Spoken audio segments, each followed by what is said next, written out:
And welcome to Life Support Live, the weekly Star Trek show that explores how Star Trek can help us to better ourselves.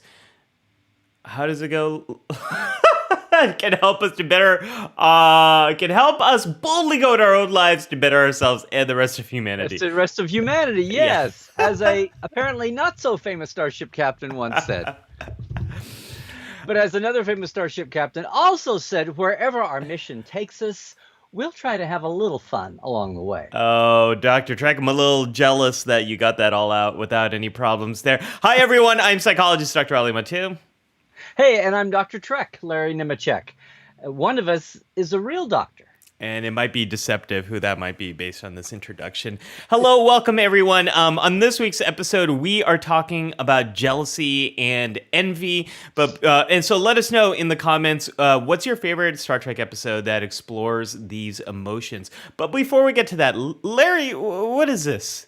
What are we doing? What? I don't understand. What is this show? That's the big questions in life. I do. That's my job. Yeah. Hey, everybody. I welcome once again to Life Support Live here on Saturday. I say Saturday mornings, but probably 3/4 the audience sees us in the afternoon or evening.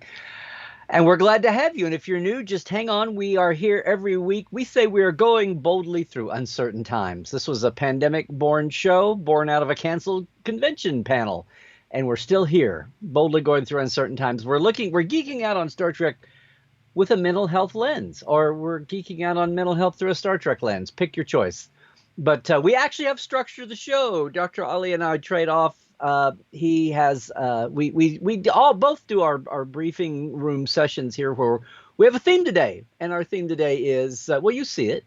And we'll go through some episodes, get you all, and we love our chat. We love our community. And Dr. Mattu will have some, Dr. Ali will have some tips for us. I will have a K3 factor, dipping this theme behind the scenes for real. And then we'll open Haley frequencies if we haven't already by then, as we usually do. But yes, there is a method to our madness as we go through the day to day. Yeah, and sometimes there's a madness to our method. Chat. I'll do my best to keep up with the chat as we trundle along. And speaking of the chat, Libby was asking, "Can you see me this week, doctors?" And we can. Yes, Libby, you are coming in. You all could always see Libby, but for some reason she wasn't coming through to my restream channel. Or mine. We got it fixed, Libby. So good to see you again after a few months. Welcome back. Although you were always here. Isn't there a Bowie song or something about can you see me or I can see you or something? Anyway. I don't know. I was about to make one up, but okay. Yeah. Welcome back to the stream, Libby. There we go. Libby has landed, as Scott said. Yeah, so this week we are talking about envy and jealousy. Every week we try to have some type of relevance to this world that we're living in right now. That's what this show was, as Larry was talking about. This was born out of a canceled convention. And so our hope, our dream, our endeavor, our aspirations are always to... My dream is to linger with y'all. Okay. And linger we do, Larry. Boy, do we linger. Did you have to let it linger? Okay, yes. Oh, look, there's still people in the chat. Oh, yeah, we haven't scared them all off away. Although I think sometimes people like the more giddy shows. Well, so we want relevance to right now, and this was actually going to be the topic about 2-3 weeks ago, and then unfortunately Christopher Plummer died, and we wanted to focus more on honoring his legacy to Star Trek. But the show came out of this idea of, Larry, now the vaccines becoming available, And I don't know about you, but I've been experiencing a lot of jealousy and envy for a lot of my colleagues who are now. A lot of my colleagues who are practicing clinical psychologists are now vaccinated. I'm not jealous or envious of. What's with you? What's your don't get Are we, over are it. we putting me on the couch? It's best for society. Just get over it and get yourself down there to get one when you can. When I can, yeah, but I'm not going to be eligible for a while. I'm not going to be eligible. I'm not a practicing. I'm not practicing right now. I'm fully working in my. How else do you get better at it if you don't practice? Come on, don't give up so easily. Folks, we are in for a great show today because Larry and I are we're in a mood. This is going to be good. Larry, I'm feeling it. This is going to be a fun episode. But no, I've been experiencing. I wore green for jealousy here, so. Well, I wore blue for life support. Apparently, one of us did not get the memo. I don't know which memo. Is not a clothing expert. Okay. Larry, is that Dr. Pepper? It's Diet Dr. Pepper, yeah. Are you telling me we got 3 doctors on the stream right now? We got Dr. Trek, we got Dr. Pepper, and Dr. Ali? Well, we have 2.5 apparently, since that's diet. It's okay. Diet. Right. Okay. No, Diet Right is another old one. Okay. Oh, man. So anyways, we thought jealousy and envy, we're experiencing that. And also our at the time of this topic creation, our European friends had less access to vaccines than the United States. The United States has even gobbled up more of a supply now, more of the world's supply. So envy, jealousy, these things are playing out. And then, unfortunately, now, Larry, this topic has kind of changed meanings a little bit. A good part of the United States is struggling with a really devastating. Devastating storm. A good part of Texas is without power. And so it's, these are powerful emotions that come up in a lot of different ways. The good news is most of them have power back. The bad news is most everybody has no water now. So. And pipes have burst. Yeah, it's plants are down or not restarted. They can't get chemicals in to restart the plant. It's a mess. And as we've seen throughout 2020, any crisis becomes so much more difficult to navigate when there's a pandemic going on. So, folks, that's the backdrop. American Trek idol, says William. Larry, I think you and I might be better qualified to judge that than participate in it. But I would love to see that happen. Jared wants to know, what's the thing on the shelf behind you? What? That? That's an Enterprise, Jared. Is that what you're talking about? No, the thing, is it the lantern? The silver? My light? Jared, what are you talking about? Let me know, and I'll fill you in. But this is 1701, no bloody A, B, C, or D. I don't know what. Larry, get us started. Let's open up that briefing room here. Here's the thing about jealousy and envy. So much of Star Trek, even out of the gate, is about the perfect humans or the more perfect toward a more perfect humanity. Yeah. And so it's almost striking that when you start for Star Trek, and to its credit was, oh, look how much better we are in the future. Oh, look, we did survive. And how did we survive? Well, we learned to get along. Helped by the lack of the diminishing of profit motives and all that entertain, that brings up envy and jealousy, competition over resources. When you can just replicate something from atoms, that helps out a whole lot, and people not fighting over already existing atoms. So it's looking at going through and thinking about moments of jealousy it's like by design, it's almost hard to ever find one of the regular characters, even in the original series.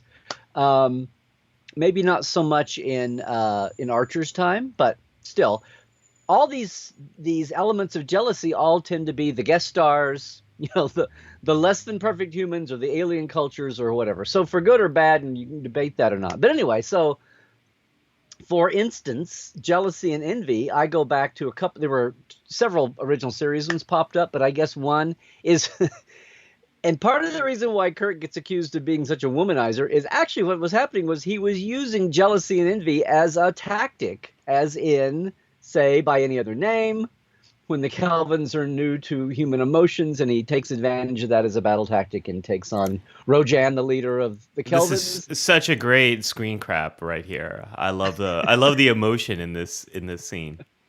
Oh, that's just 60s overacting, don't you know? How can you stand? How can you stand I and look at a scroll? love the overacting.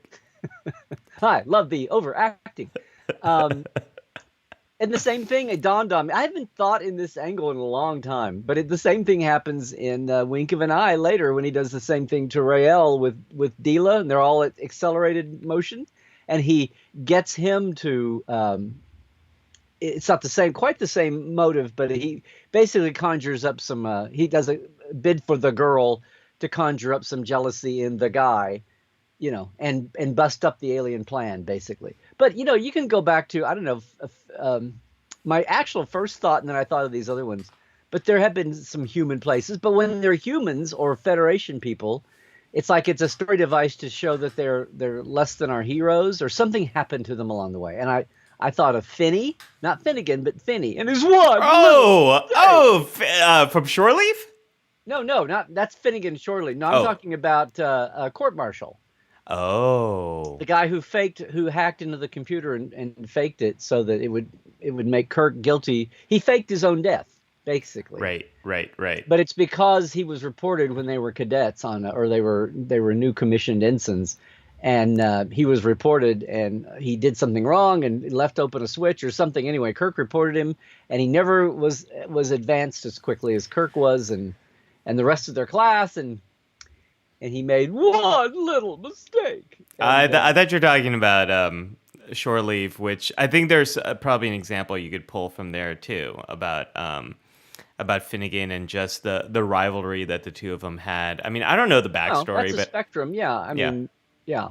When does rivalry turn into envy and jealousy? I guess. Yeah. And when is it just a ton of fun to see Kirk and Finnegan? Yeah, put up those dukes. I love that. I love that especially episode. with a good score behind it. Oh yes, especially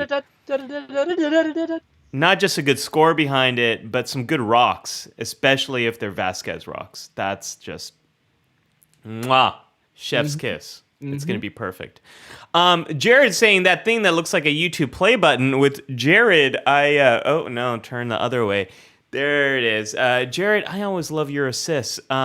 Folks, I finally released after 4 months, Larry? 3 months? November, December, January, February. After 4 months of recording this episode, I finally released my biggest epic fails episode as a psychologist. Check it out on youtube.com/The Psych Show, where I talk about how excited I was to get that YouTube play button, and also all the failures that led to that. So thank you, Jared, for the reminder. Including taking 4 months to get the failure video done. I was, no joke, Larry, I was going to record a little addendum to the very end of the episode that said, and it took me so long to record this and edit it, but then I forgot. So that would be even another failure behind that. That's another, yeah. Yeah, that's a great episode, and there's so many that have already been brought up in the chat. I actually really like the example that let me see if I can pull it up. Oh, look, Libby's here this week. Oh wait, we've done that already. I think Christoph mentioned. Christoph mentioned for half a year we across the pond were jealous of U.S. and Canada getting to see lower decks through official channels. So yeah, I mean this plays out in fandom as well as our experience just to even enjoy and participate in Star Trek. So I love that. And Christoph, are you on multiple channels? You're on YouTube and on Facebook. So we've got it's his wall o' monitors up. Yeah, I think we have Christoph coming in. Either we have Christoph Prime and Mirror Universe Christoph, or Kelvin Timeline Christoph coming in, or we've got a Thomas Riker type situation.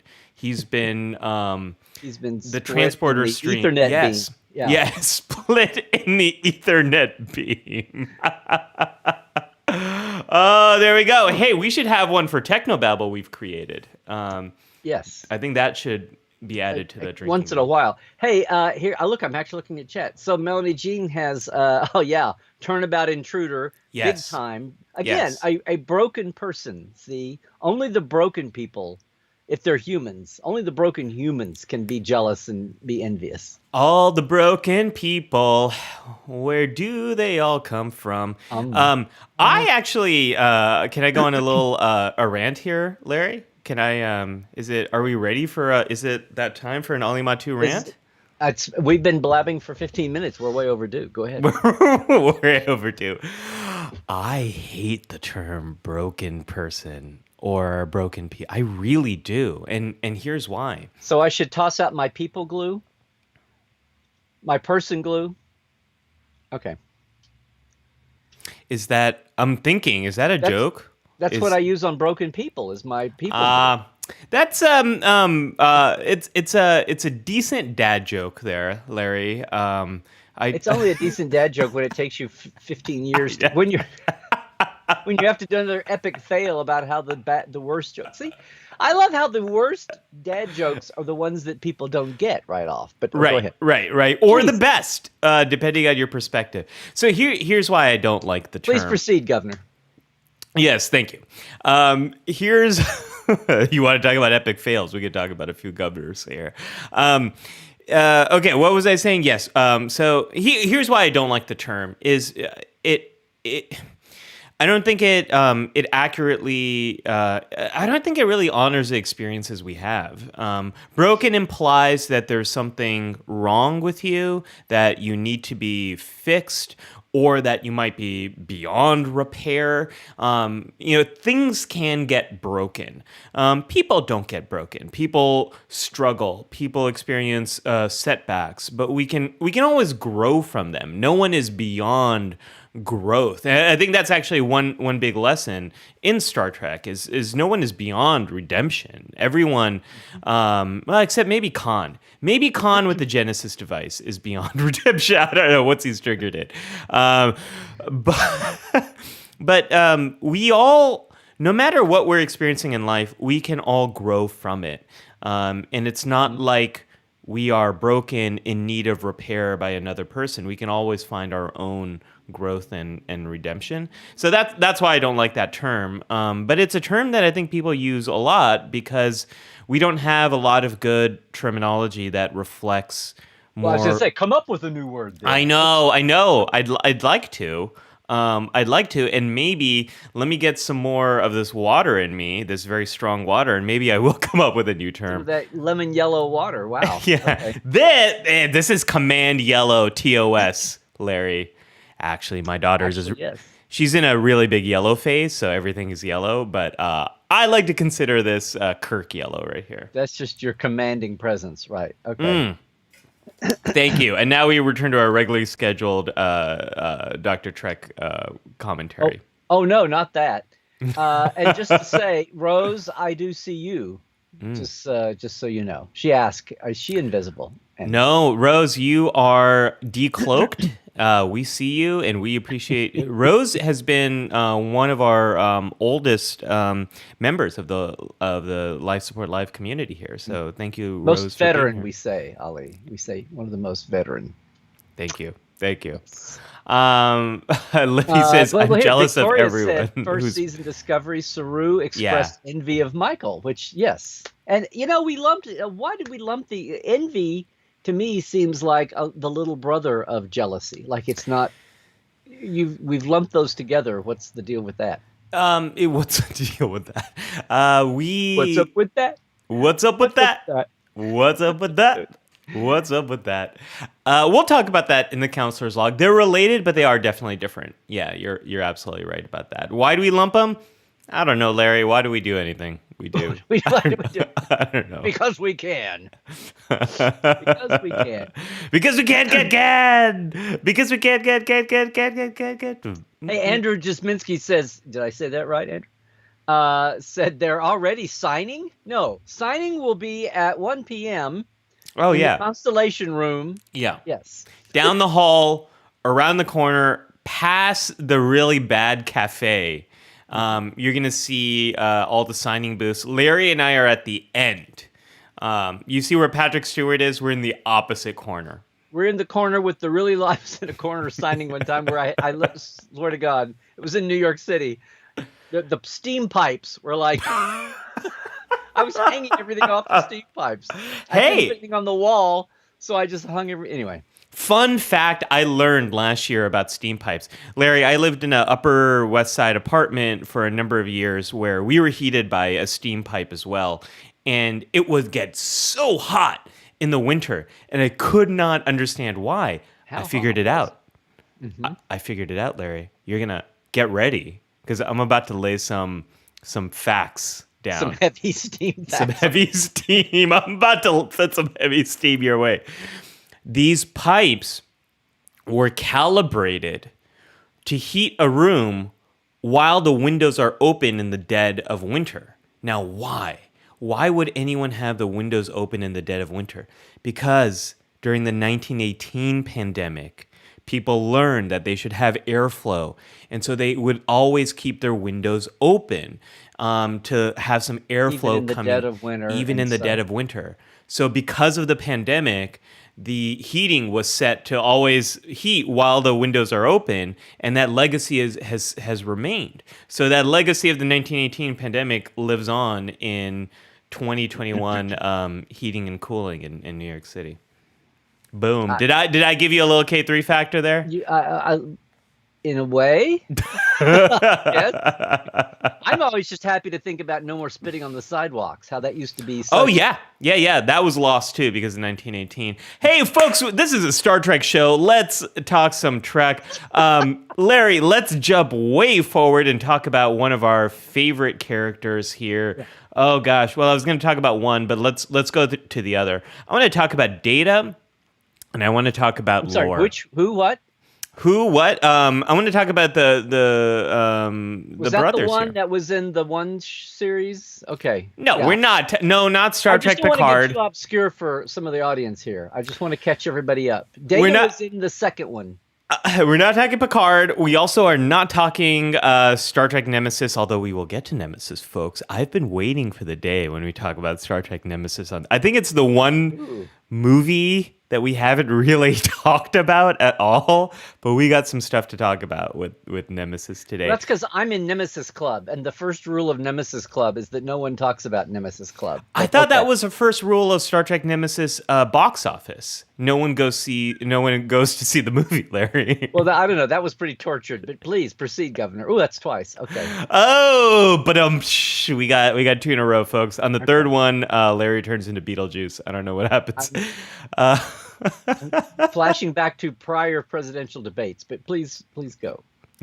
You're just full of it today. So I don't know what's going on. I woke up a few times. I'm so envious of how you woke up in this mood. I had a few dreams, Larry, no joke, that I was participating in a rap battle tournament, and I got second place in it. And once I won it with second place, I woke up in the middle of the night, and then I was very disappointed that it was a dream. Anyways, Star Trek show. Sure? Are you sure you weren't hopping quantum universes? And in another quantum universe, you did win that rap battle tournament. Well, I mean, did your wife change actresses? I mean, what happened? Well, I don't know. Minuet was just there, and then everything looked okay. And then my son was playing his trombone, and I don't know, but something doesn't feel right. If their clothing starts changing color, then My wife's comm badge did look slightly different. Mm-hmm. Okay, Star Trek show, folks. That was Star Trek. Come on. Okay. Oh yeah. There was a Star Trek joke in there. Yes. Charlotte, parallel. Maybe one day you'll see Larry and I in that rap battle. Alexander Hamilton. Okay, Star Trek. Data lore. Let's talk about data lore. I think envy and jealousy really play in here. So there's two ways I want to talk about this, Larry. One is with lore. Lore seems to be clearly jealous of how of the life that Data has lived. We see this over the course of a number of episodes that Data is well respected, is well regarded by other people. He's a valued member of the community, while Lore's experience was quite different. Lore was very much feared. Lore was he was treated in much the same way that we fear that we might treat AI now. And Lore sees himself as the superior android, and yet he is so less accepted. So we see jealousy. We also see envy of the role that Data has. And I want to talk about that with you, Larry, and our community here. But I also want to talk about Data. Do you think Data is jealous of humans and their ability to feel? I know this is a bizarre question to ask because Data does not feel until he has the emotion chip, but what you're asking me, Dr. Ali, is if I think Data has a jealous bone in his body. I do reckon that. And now we've lost our more viewers. No, I mean, there's, Data pushes his envelope even without his emotions chip. Like, I always think of the moment when he's about to shoot Kivas Fajo as he beams out, which would have been not his programming. But he was like, that was the point of that episode, was he was so pushed in that direction. That's not a jealousy, envy. I feel like maybe somewhere along the way he was in a situation where, or somewhere there's a scene where he says, for a moment, Commander, Captain, whatever, Doctor, I presume that I might be about to, on the cusp of, experience a pang of fill in the blank. And maybe jealousy, envy was in one of those, but not offhand. It would just be counted to his programming until you get into the emotion chip stories. And Right. And I mean, that's an interesting line to, like, what is that line between experiencing the results of an emotion without actually feeling the feeling? Does that make any sense? Like, it really seems like Data is driven by this envy of humans, this Pinocchio desire to be more human without actually feeling the feeling. Well, if you have a desire, you have an aspiration. We always talk about Star Trek being so aspirational. Is that somehow what you're saying is, and not to judge everything, but is what you're saying taking somebody's aspiration to be something, and that can potentially be a negative? It can be. It can also be a positive. Anything in the extreme, Lieutenant, isn't necessarily a good thing. So I got a demotion, folks. Uh-oh. What happened? You demoted me to lieutenant. It's a line. I'm quoting a line. Okay. It's Kirk to Uhura. Uhura says, "Why, Captain?" Cyrano Jones says, "Tribbles are the only thing. Tribbles are the only thing money can't buy. No, love can buy. Love is the only love that money can buy." Yeah. And he says, "Lieutenant, anything, even tribbles or even love." Too much of anything, even love, is not so much a good thing. Right. Whatever. I should remember that. We just watched that a few weeks ago. Yeah. No. I know where you're coming from. Scott's got a great comment here. Does desire for something equal jealousy? And I would say no. We're going to talk about that in a little bit in the counselor's log. It can lead to that. But it can lead to that. Right, yeah. Right. And where is that distinction between when does desire become an emotion? Because Data is definitely driven by certain motivations. He's endeavoring to become more human. It's a mission, a goal for him. When does something like that become a desire, and when does desire become envy or jealousy? I think it's. Well, I think it's, not to overuse the word spectrum, but to me it's a spectrum. It's a continuum. One is less damaging to self and others, and then if it's not contained, it progresses through envy, and then progresses into jealousy, and then into maybe something beyond that. So, well, and it might be helpful to think about what's even the value of emotions here, since we are talking about data. Emotions are fast. Emotions very quickly communicate a lot of information about what's happening around you or what's happening inside of you, and they transform you to respond to that situation. That's the value of emotions. They're incredibly fast, like fear. Fear works very quickly.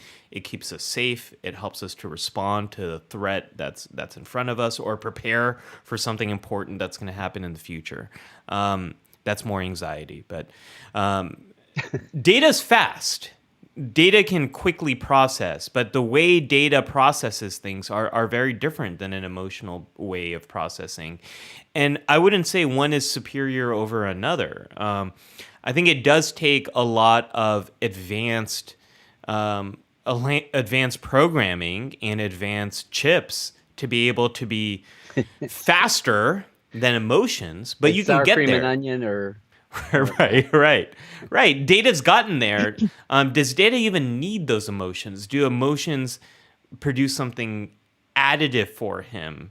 Now, maybe Larry, this should be a whole nother episode. Yeah, because you've got the whole Android existence you've got Corby's androids all the way up to Soong's androids, through the end of Picard. So you've got you've got a whole buffet there of android. Yeah, we should let's but there's so many. Charlotte said in First Contact, Picard tells Data he envies his ability to turn off his emotion chip. So Yes. Absolutely, as do I in some moments. And we have and you mentioned the other night, I didn't send an image, but at the end of First Contact, Lily and Picard have an envy off. Oh, I envy you flying away on your big gleaming ship. Oh, I envy you getting to sit here and right. The history that I know. You get to touch the Phoenix all the time. Yeah. Yes. I only got to touch it that one time, and then it was Spoil Sport Troy called me out on it. Yeah. So Tim asked a question, which might be a nice transition here out of data. Please. A more fitting question is: do Vulcans feel jealousy despite their control? I was thinking about that. Yeah, and when McCoy calls Spock on it, and it's the McCoy Spock thing, but it's actually usually it's a healthy thing when he's reminding him of his humanity, that he was earlier younger Spock was so in need of feeling like he had to get away from. So I always go back to the Vulcans do experience emotions. They have a very sophisticated way of managing their emotions, and a big part of their culture is to try to purge them from influencing their decisions, from influencing their behavior. So any question about emotions in Vulcans, I always go to, well, yeah, they absolutely experience it, and they have thousands of years of teachings of how to deal with their very powerful emotions. Not only do they experience them, they experience them more powerfully than humans do. And they've also got evolutionary not psycho. They've got plexing. They've got plexing, Larry. They've got plexing. No, I mean they've had actual physiological evolution to match that. They've got physical body support systems to help with that. Glands and different hormones and things too, and neurochemicals that help them suppress. Just like the betazoids do. That's a really great point. Is not only the Vulcans have very powerful emotions, they have an equally powerful nervous system. And any species that is capable of telepathy, like the Betazoids, or touch telepathy, like the Vulcans, you would assume that their nervous system is in some ways more advanced when it comes to managing emotions than humans would be. And apparently the Vulcans got there in like a millennia. Fastest case of human humanoid adaptation. They got a rough planet. It's a case of survival of the fittest. I want to say, if this ever comes up, like, well, humans, what's the advantage of humans? Larry, my perspective on humanity vis-a-vis Vulcans has always been, we've got the flexibility. Humans, and Enterprise shows this actually really well. I was going to say, that's the theme of later Enterprise. When they finally made Enterprise the show it should have been on along. Yeah, thank you, Manny Koto. When we get there in Enterprise, you see the pride in the Andorians, the stubbornness in the Vulcans, and the flexibility of the humans. The humans were the active agent. Their flexibility to be able to see different sides, to be able to change. That's what kind of brought the coalition together that became the Notice UFP. how I went right along, noticing you didn't mention the Tellarites, and I just went right. I think that's a tell the Tellarites their turn is coming. We should have a whole episode about Tellarites and focus on the 2 episodes they're featured. I think so. I don't think anybody would be able to survive that, though. So, okay. Oh gosh, Larry. Yeah. Anyways, Steve Price has a great one. The Ultimate Computer. Kirk's reaction to the M5. Oh yeah, that's a really good one. We always portray that as man being replaced by machine, by computer, but that's the base emotion there is. I think about it being anger, but it's somewhere in a mix. It's somewhere in an envy, jealous mix. Yeah. Somebody. I call that already. Nathaniel brings up a really great example, which Larry, you and I did not outline. I think because when it comes to Deep Space Nine, we're like, well, yeah, every character's got a beautiful example of every theme we have in every episode of Life Support Live. Being that word that's broken but not. Okay. Right. So here's Nathaniel's comment. Kai Wynn's entire character seems to be built around Sisko as taking a space that was rightfully hers. A lot of jealousy there. And I would say, Nathaniel, beautiful example. This is also an example, Larry, that shows where jealousy can drive you to a very problematic place. One where you might be quite literally sleeping with the enemy, and have out of your jealousy is a drive to destroy another person. Out of your jealousy comes taking actions that are putting yourself into trouble and harm's way. I think you've hit on a current there that explains a lot about some of the social issues we've got today. You're so driven by your jealousy or envy, or that's become such a negativized emotion in your being that you're that sleeping with the enemy, metaphorically anyway. Anyway, sorry. Let's stick with Star Trek. Speaking of sleeping, a lot of people are talking about Pon farr. Go. You bring up Vulcans. Yeah, you bring up Vulcans. It's only a matter of time until we get to Pon farr. Larry, let's talk about another character that we all know and love, and sometimes love to hate, and that's Q. There is this is an example you brought up in our pre-show. Especially when Q is depowered. Yes. is yes. unpowered. Yeah. Yeah. So let's talk about that. So remind me, what do you notice when Q does become human and is depowered? How's envy and jealousy playing out there? Well, he's envious that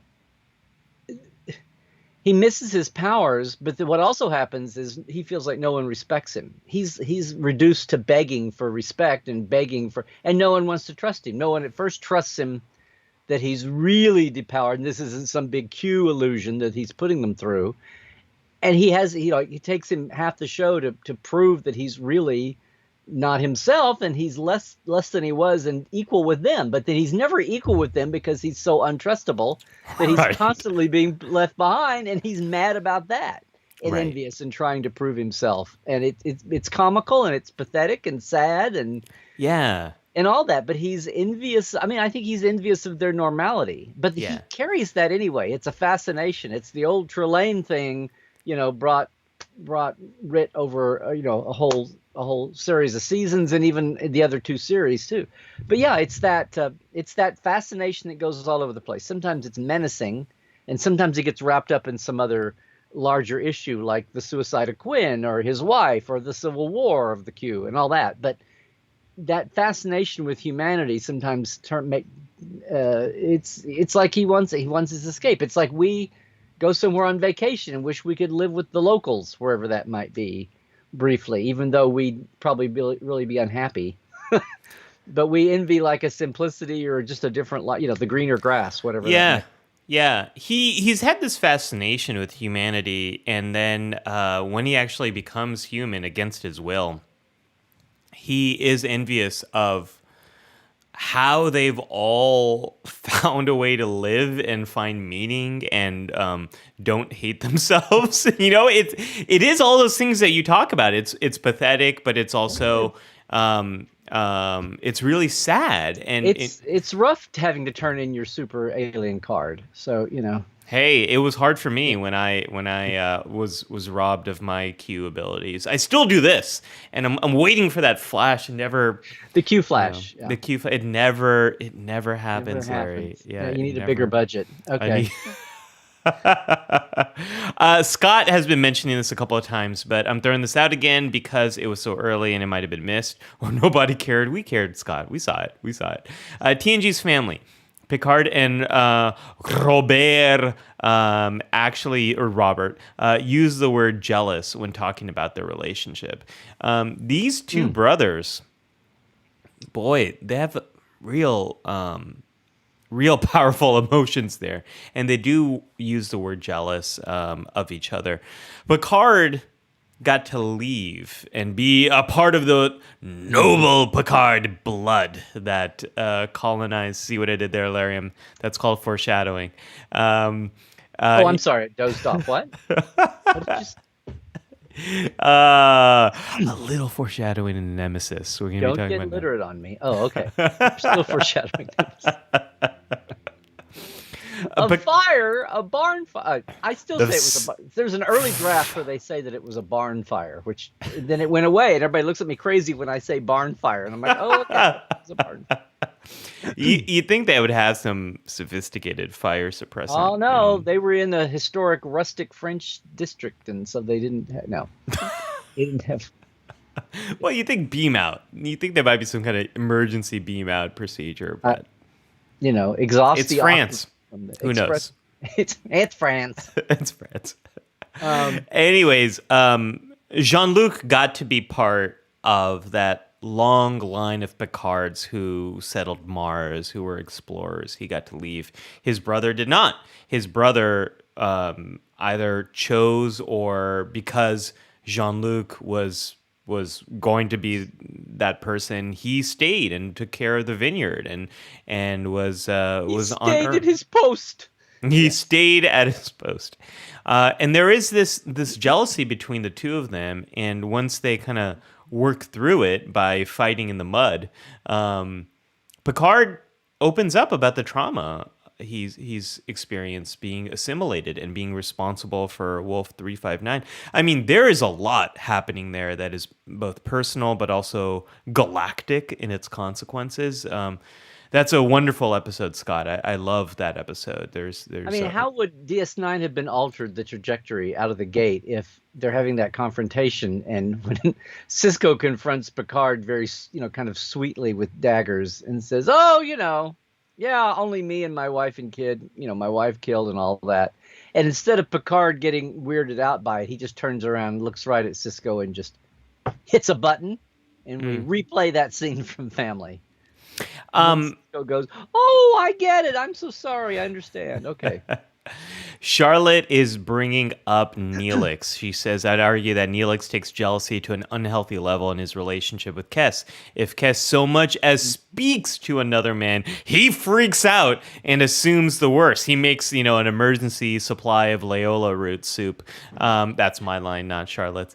"It's actually pretty toxic. I was relieved when she dumped him." So, Larry, this is one that you and I did outline as something we should talk about. Let's talk about I swear to Neelix God, and we Kess. brought this up on another episode for another reason. But yeah, well, see, this is part of the problem though with the whole way that Neelix and Kess eventually got structured. They say he was jealous of her, especially with Tom Paris, but it was like we never really felt it because it's like it almost came off as being creepy, like paternalistic, not like like a lovers couple, because you never saw anything really. He would call her sweeting all the time. I don't know. Did he kiss her once or twice, maybe on the cheek? I mean, we never saw anything that felt like it. So yeah, You he didn't was see the jealous. affection. You didn't see the love. Yeah, you didn't see the Yeah. affection there, so it almost felt a little weirdly creepy, and it was all verbal. Like he was fulfilling a contract or something. Not that. But yeah, the on paper, the lines they were made to say, that was a very much. In fact, that was like well, I don't know. We can get into some more of that. Before we totally leave DS9, though, that was DS9. We weren't in DS9. Oh, you brought. Yeah. We were briefly in DS9. Couple. Well, Charlotte here in the chat has Worf often gets jealous of Jadzia's past lovers. Yes. Even people she looks, Captain Baudet, much less Bashir, or Baudet. Captain. We got to see a Galamite someday. Someday we're gonna see it. Maybe Lower Decks is gonna give us a Galamite. I know it. I know Lower Decks season 2 is gonna bring us a Galamite. I was gonna say maybe we'll get one on Picard. Yeah, Lower Decks. It's so sexy, Larry, to be able to see inside someone's skull. I see right through you. No, that is a dad joke. I love it. That is a good one. Okay. Here's my thing about dad jokes is. All right, Larry's going to go on a rant now. Please. They were you call them bad jokes, but when I was a kid and I got, Weekly Reader and Jack and Jill in first grade, second grade, third grade, those were the jokes that little kids tell. So it's like suddenly they be like one generation from if you were born this year and they were like little kid jokes to you. No, they're around. Those are the little kids. Those are in highlights. Those are in magazine, Those are the little innocent kid jokes. And suddenly they're dad jokes. And I think because that's why dads tell them. Because young kids really like those jokes. They're the kind of jokes little kids make. I want to stand up for little kids there. I'm tired of little kid culture being usurped by daddists. Can I just say that? And you can drink on that one. Okay, anyway, back to Star Trek. So one I did send you an image of, though, from DS9. Yeah. It's one that I know Libby mentioned. Yes. Is Worf. Quark's jealousy pops up many times, but I think the most famous one is Quark's jealousy of his cousin Gala having a moon and having everything go his own way. Cousin Gala and his moon. Quark really wants that moon. Well, this greed is a emotion that is very much as much as temperance is a strong value in Vulcan culture. Greed is a strong value in Ferengi culture. And the Ferengi... As much as you wanted the Enterprise, I want this. Yes. And going back to where the Ferengi came from, season 1, Star Trek The Next Generation, they were always meant to be this like horrible, ultra-capitalistic reflection of Western culture. And Reagan's America, Reagan's 80s. Right. Yeah. Like taken to a very big extreme. Greed is good. And we don't really see it as a fully fleshed out culture until Deep Space Nine. And I think once you get to Deep Space Nine, you can see that it's more complicated. But anyways, going back to this, envy, I would say envy is very much encouraged in Ferengi culture because it is one way of driving more capitalism, of desiring more in a culture that is so much based on purchasing and selling and commerce. You want to increase a desire to buy, a desire to spend. Gee, almost like advertising works. I was going to say, thank you, Mr. Madison Avenue. Yes. Hey, yeah, I worked on when I was in New York. I worked in a building that was affectionately called East Madison Avenue, where a lot of advertising firms used to be. Actually, the building I was in was owned by a big advertising agency. They had a great cafe on the third floor. I gotta say, they had a really great cafe. Now, did you really eat there? Was that just good word of mouth? Oh, I see what you did there, and I like it. I am picking up what you're putting down. Okay. What were we talking about? Oh, we were talking about Ferengi. Yes. Yeah. So this is the whole experience of this. This is where emotions get complicated, Larry, because emotions are influenced by your culture and the values and what emotions are encouraged. Like, for example, anger. Anger is such a gendered emotion in the United States, and anger is so much more allowed for people who identify more as masculine. And it's so when a man is masculine, they're being strong and assertive. I'm sorry, when a man is being masculine. When someone who identifies as male is being angry, they're being assertive and strong. But when someone who identifies as a woman is being angry, well, that is not something that is to be encouraged. So emotions are very much influenced by culture. And in Ferengi culture, envy is not a problem. Envy is to be encouraged. Compare that with Federation Earth culture. Envy is not something that is desirable at all. And we see that conflict with Quark and Cisco throughout the show. Yeah. Well, in Federation, you say, here's my replicator. Here's my hollow file. Here's my replicator file. Enjoy yourself. Knock yourself out. Yeah. Yeah. Yeah. Wow. Okay. Lots of rants today. Libby says, and yet when Rom becomes Nagus, Quark admits he'll make the better one, at least for the new Ferenginar. Libby, I so wish we could revisit them in, I don't know, Picard or Lower Decks. I'd really like to see how that is playing out. Maybe Lower Decks will give us a little bit of a vision. I mean, they took us to DS9 briefly. Gosh, I really want to see what is up with the new Ferenginar. Thank you for reminding us of that. Yeah, well, I want to see what's up with the new Ferenginar, what's up with the new Cardassia. What's up with that? What's up with the Teller Prime? New, old, indifferent? I mean, just some... Eddie, just scraps. Give us some scraps of Teller Prime. Maybe... Well, I was going to say maybe Discovery will, but that's far in the future. There's I do want to I really would like to talk about our friend over here, Shinzon. I want to talk. Right. Yeah. Yeah. Let's talk about Star Trek Nemesis and this Tom Hardy before Tom Hardy became Tom Hardy. I think the only role he had here before this was Band of Brothers. The only major role he had. Or about the same time, right? About the same time, right? Yeah. And he's got that wonderful Patrick Stewart nose piece. But let's talk about Shinzon and Picard a little bit, Larry. Shinzon, this clone of Jean-Luc. When did they get his blood? When did they? When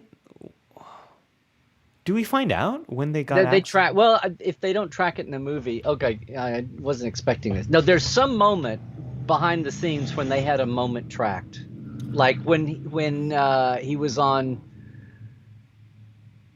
Romulus in disguise. I'm trying to think. Anyway, there was a moment where they did it, where they in their mind's eye and then rapidly it grew.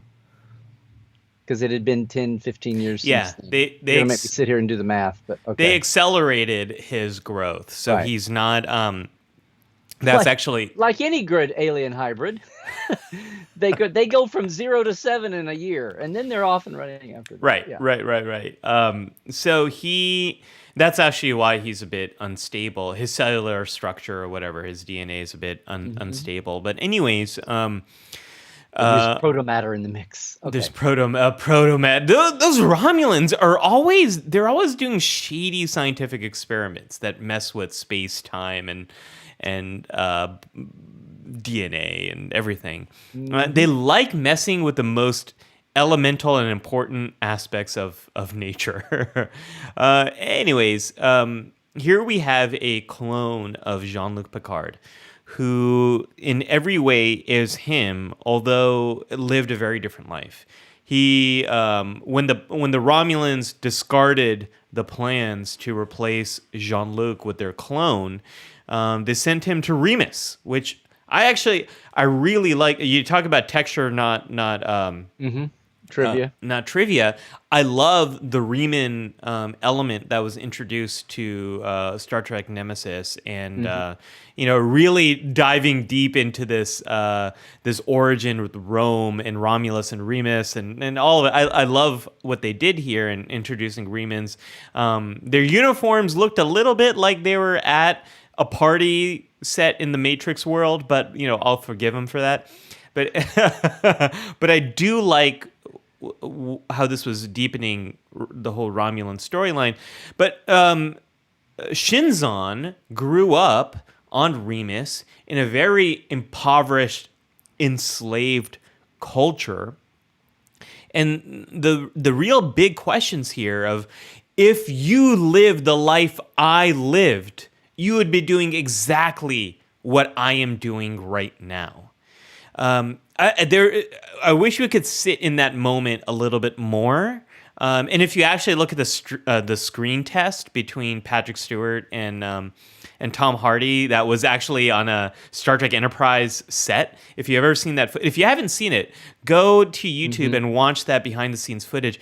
It is it's really lovely seeing these two actors play off of each other and really grappling with these big questions. I mean, Shinzon I would say he's quite jealous of Jean-Luc. Oh yeah, the life that he was denied or something. Yeah, we're the same person, and you had it so much better, and you have this acclaim, and you have respect, and it's very much a Tom Riker, Will Riker situation, or a Janice Lester, James Kirk situation. Yes, or yes. Oh yeah, the two Rikers. Yeah, really. Yeah. And I think this plays out in a lot of sibling relationships in real life. We come from the same family. We have similar DNA. Well, and why did you said Robert and Jean-Luc? So hey, yeah, there we go. Yeah. And unfortunately, Shinzon goes in the direction of a super weapon of mass destruction. Blah blah blah. And then Picard's like, set course for turn on ramming speed or whatever. So there's that. But I do think ramming speed. I think there's a lot of beauty to those scenes between Shinzon and Jean-Luc, and there's a lot of people before Star Trek 2009 came out, Larry. And people are like, oh, it's just copying this, or no, before Star Trek Into Darkness came out, and people are like, oh, it's just Wrath of Khan.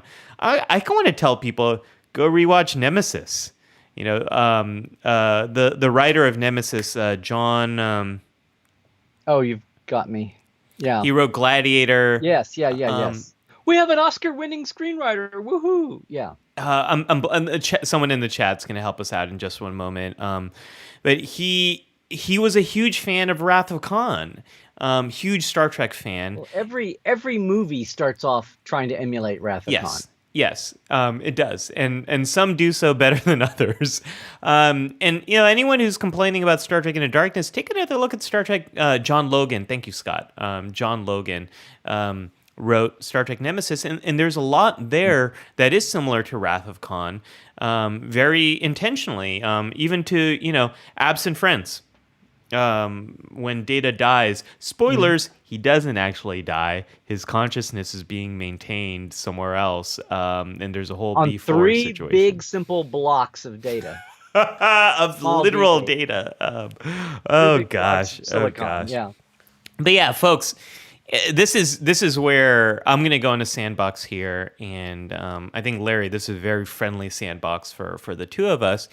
You have to rewatch this stuff. If you're a Star Trek fan, you watch something the first time, you have a strong reaction to it. Dig a little bit deeper, like revisit it again, and you'll find that not only are there more redeeming aspects to it that add a lot of texture to the canon, like with Star Trek Nemesis and these big questions of identity.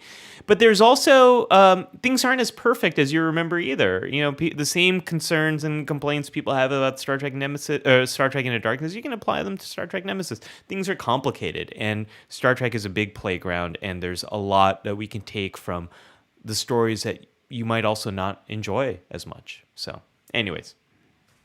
So that was a plea to go revisit which now?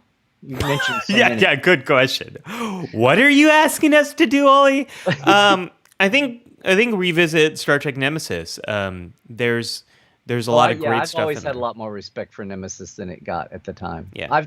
I told you I remember when I was allowed to read the script ahead of opening. I remember the moment that got me in the whole script, and I watched the movie, and have I told you this? And it just tromped by, and I went, oh, Stuart Baird. It's when I'm reading the script and Riker and Worf are walking along in a quiet moment. They're on their way to go fight somebody or do something. But it's right after the Romulan battle. Denatra and the two other Romulan warbirds tried to help attack Shinzon. Yeah. They lost. They either blown up or they're crippled or 1-1 or whatever. Anyway, and they're walking away. And just out of the blue, Worf says, "The Romulans fought with honor." Like he's almost thinking out loud. Yes. And Riker doesn't even like respond to that. They're just walking along and talking. But I'm reading that, flipping pages, that and the ramming. I thought, oh my God, we've never seen a ramming in Star Trek. This will be awesome. And they just went. It was like, eh. But even more so, that moment just was. They just went, eh. He's walking along and he says this line, and they keep walking because they got to get to the next scene. And I'm like, no, that goes all the way back to Worf letting the guy die. Yes. I mean, it's like, that's an incredible Worf Romulan. The Romulans killed my family. I mean, the whole thing of Worf and the Romulans. And it was it's like, if you want to call any of the rest of that script clumsy, but I thought that's an amazing line. And it's a great case, this whole thing about, do we make the movie for the Uber fans or do we make it for the people that have never seen Star Trek before? How do we walk the line? And that was a perfect case of, it's one line. Nobody who had never seen any prior movie went, wait, what did that mean? What did that mean? That must refer to something. Yeah. That was, it's like, it's just in there. But if you're a fan from the beginning, you were like, hopefully like me, it's like, whoa. But I watched the movie go by and it's like, and the Romulans fought with honor.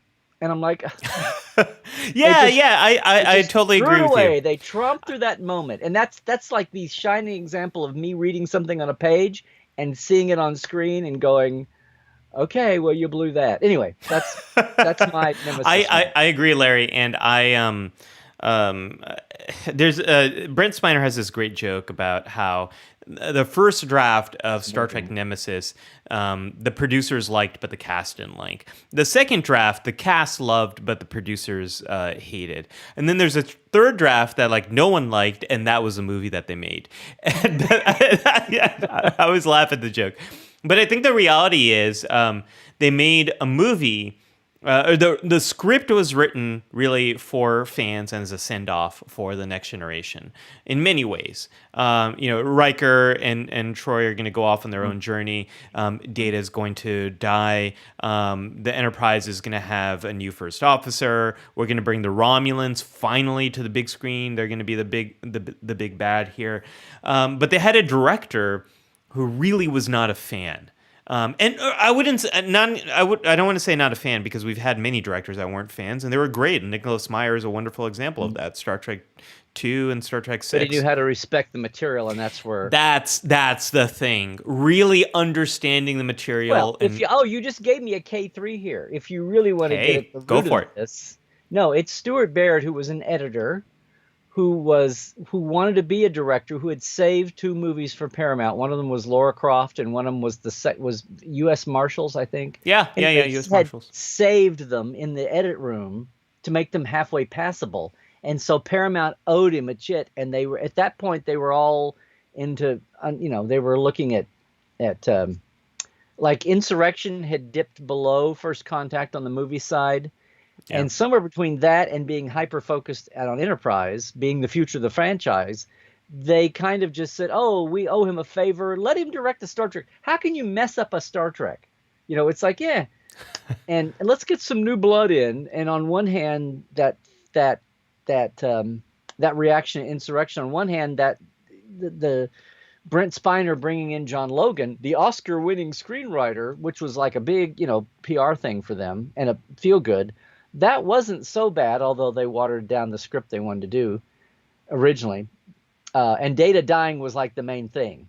That was like Brent saying, "This is my last movie. I'm getting too old to play Data, but you have an emotion. You have an aging chip. Shut up."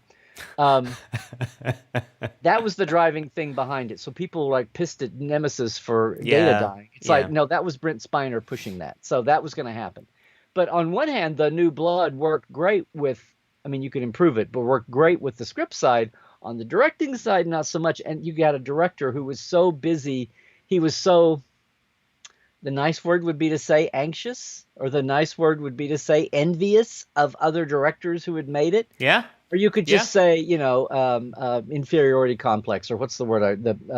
Insecure. He was so insecure about it that he was running around all corners of his yard, pissing in every corner, trying to mark his turf.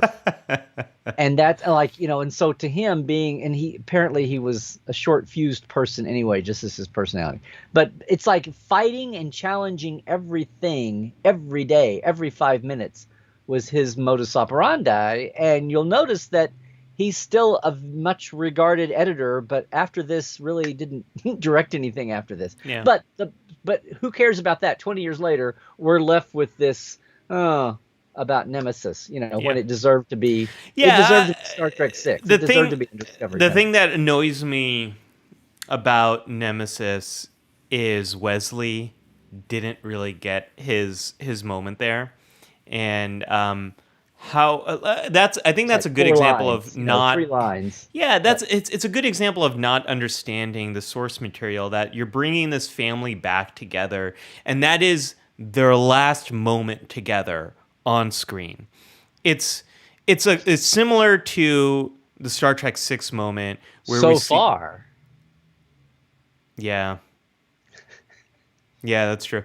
But it's very similar to that Star Trek 6 moment, that very end when Sulu on the Excelsior hails the he's like, "Hey, can I get a Jean-Luc Picard?" No, it's y'all want to Zoom? yeah.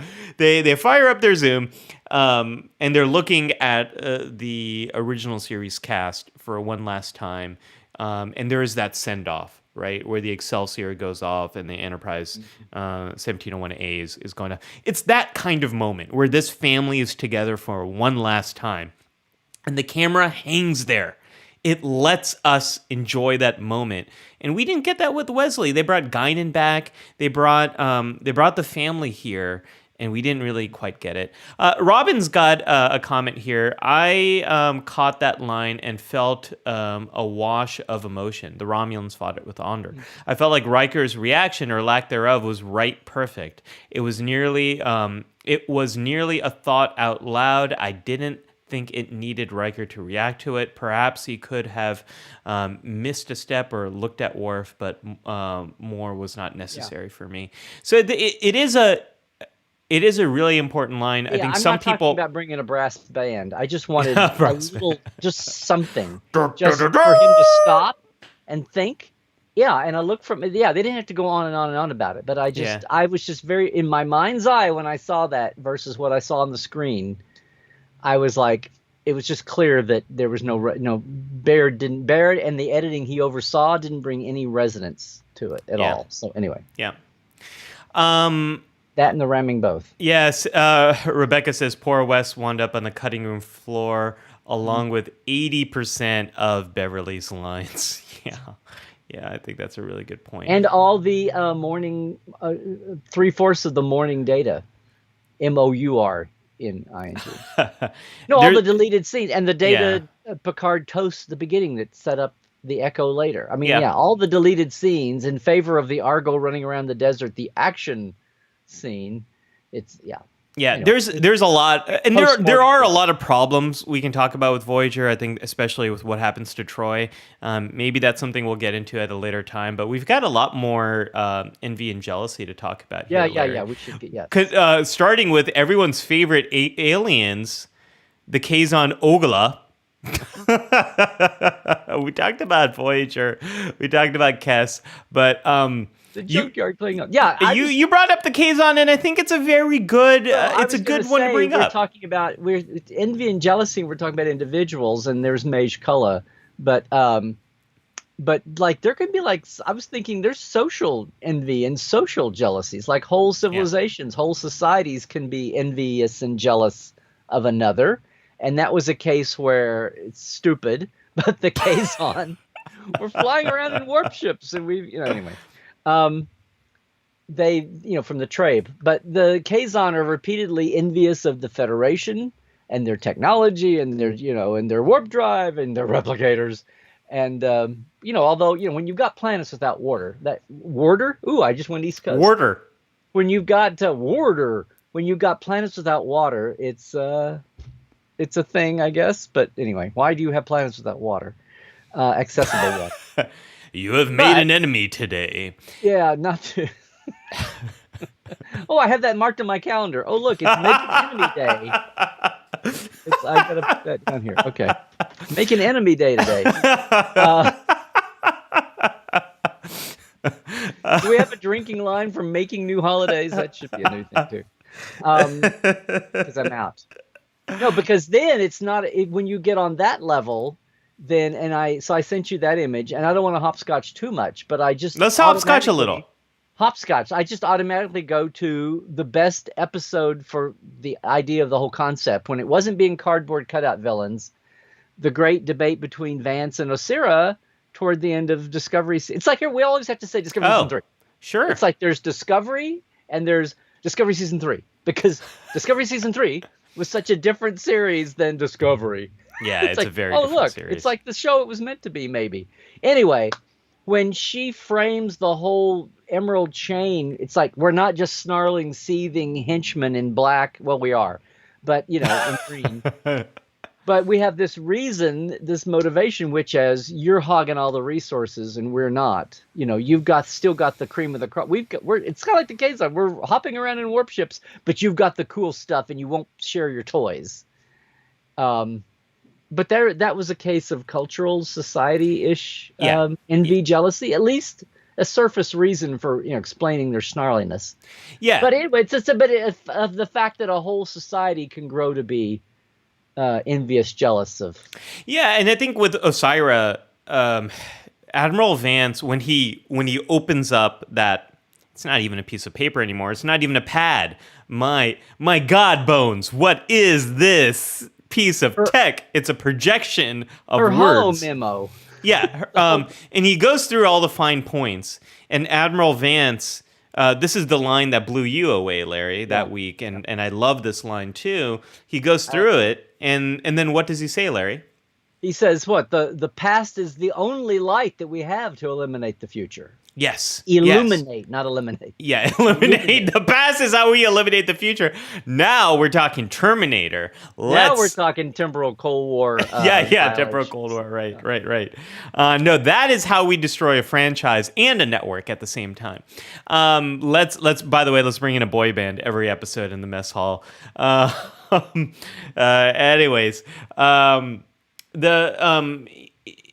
Osira's powerful emotions really get in the way of her being able to step down, take the responsibility that Vance is asking of her as a way to bring these people in together, and that doesn't happen.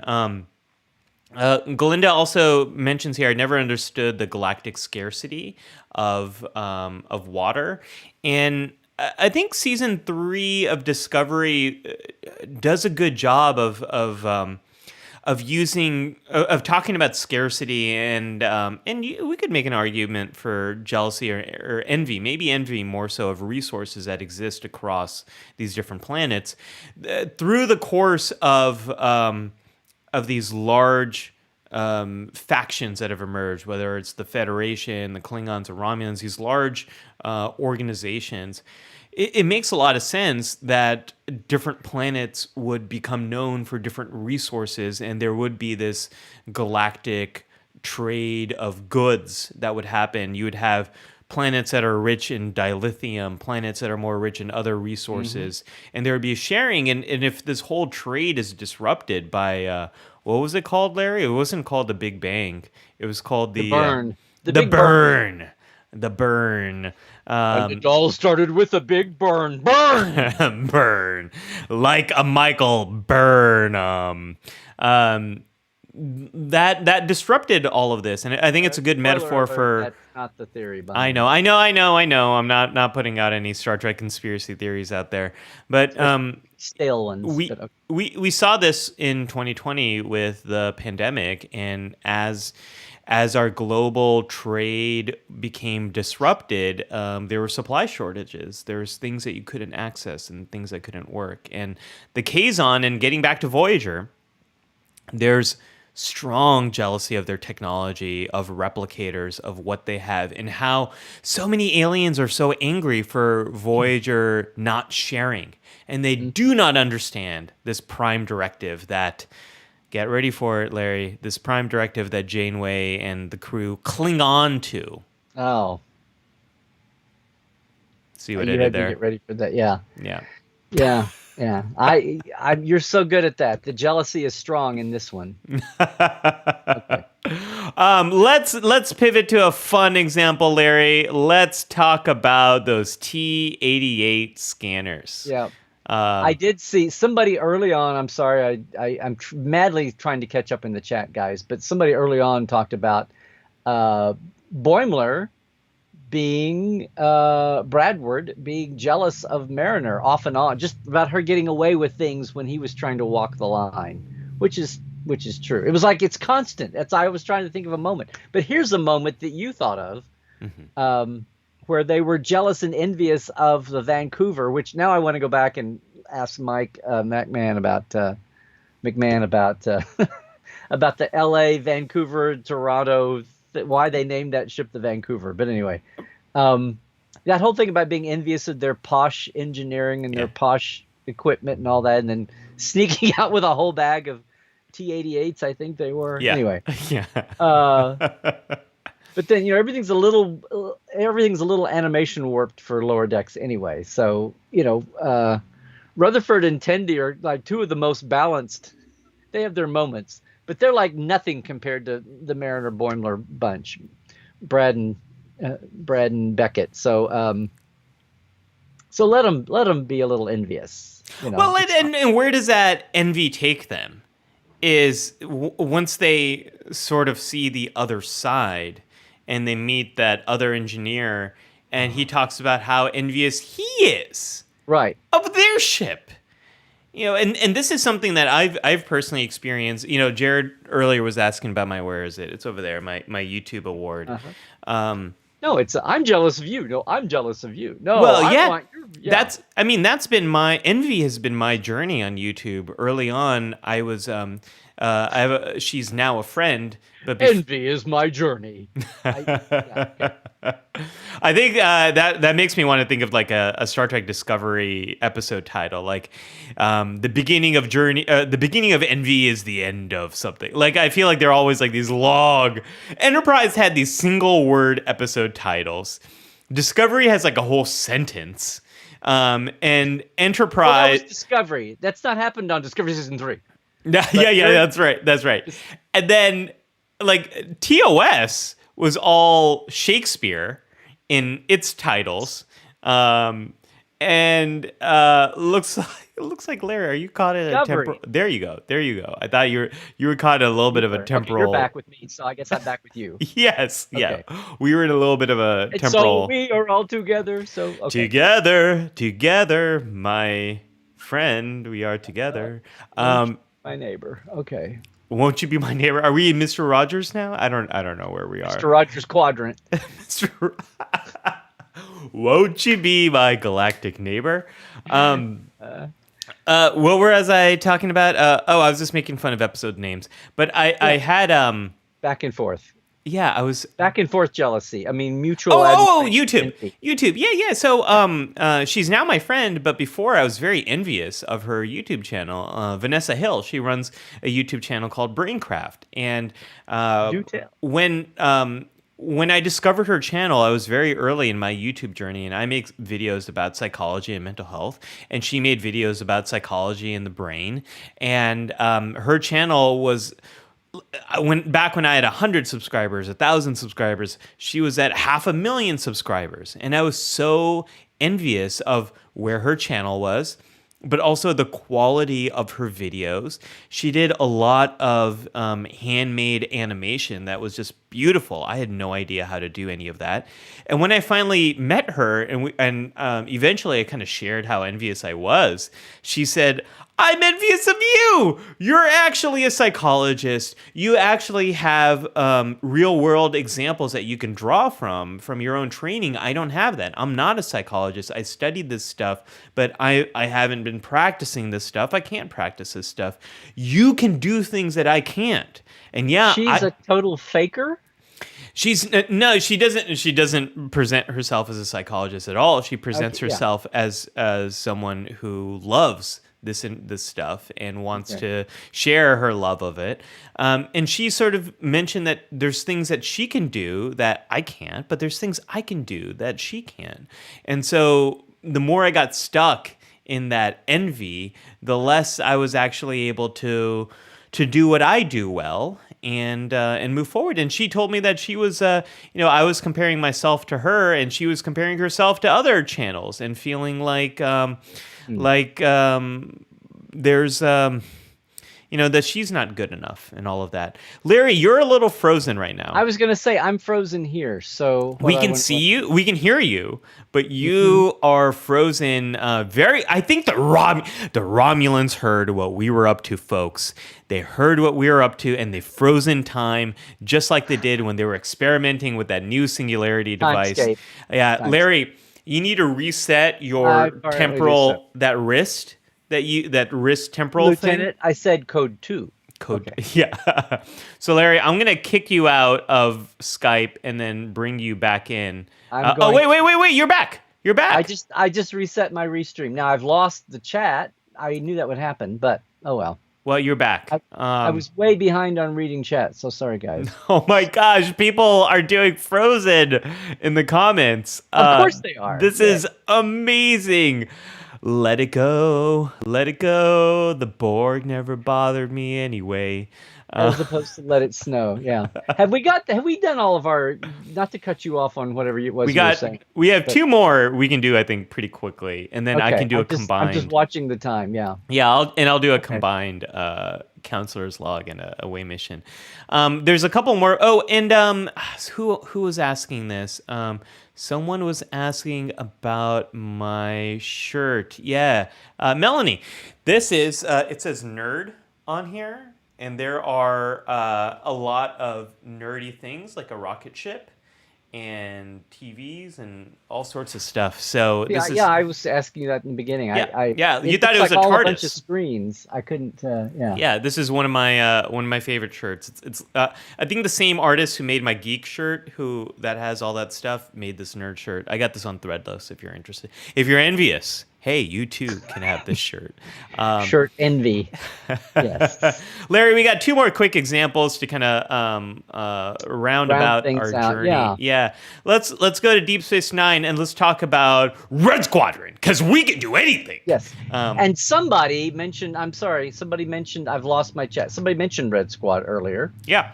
So let's talk about the USS Valiant and Nog especially.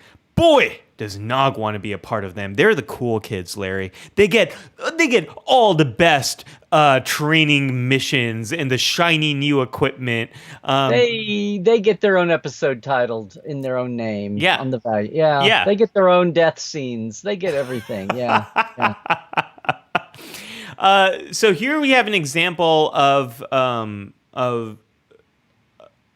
envy playing into wanting to be a part of this organization and being jealous for what they have and what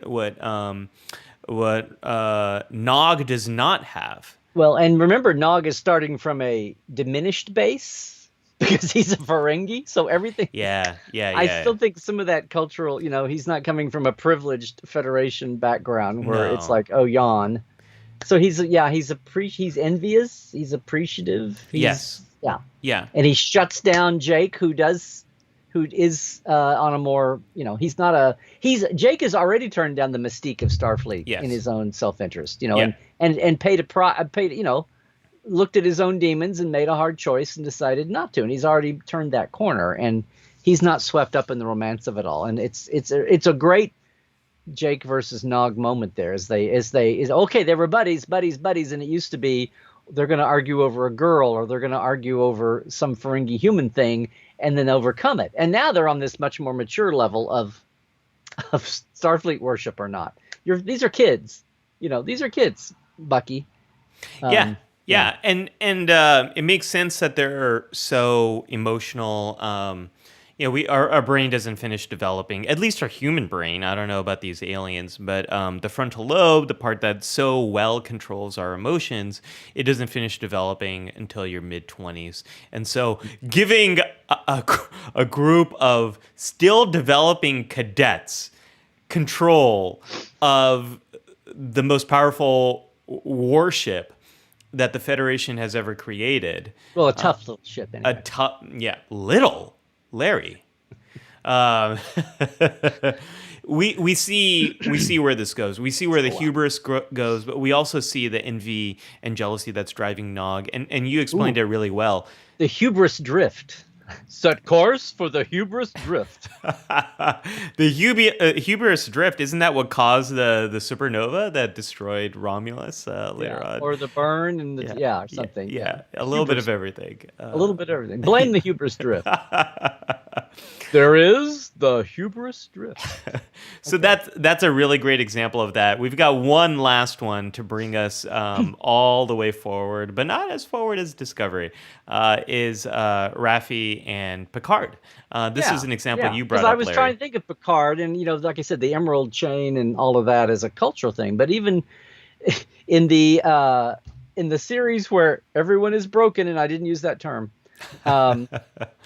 I have people bemoaning the fact that we can't have like stand-up people. No, where Raffi, because this drove people bonkers when it was aired, but Raffi actually expressing, it sounds like jealousy and envy of Picard living on his old estate, and she's in her glorified trailer. Although I would, at the time, I'm like, at Vasquez Rocks, literally, yes, like at Vasquez Rocks. Yeah. So the whole thing was such a reaction. I did a Trekland Tuesdays live back at the time. I said, you can't. It was a Trekland Tuesdays live. There's very few of them that I remember the titles. This is one, and the title of it was "You Can't Force Feed Utopia." But basically that, okay, she may be living in a trailer, but it's like the hottest trailer I've ever seen. She has total Wi-Fi connection. She's totally connected to the outside world. Somewhere along the way on, Utopia Earth, they decided that they could take plots of pristine parkland that had been preserved as parkland, public land, for hundreds of years, and decide to let her have a little, there's nobody else around her. No, there's no one else. She's got crowded neighbors and they've like ruined the land. She's plopped down there to live by some special dispensation, whatever. I don't know. But the fact that she's, and people got in this whole thing about what does ownership look like, is Picard maintaining that his vineyard as a trust.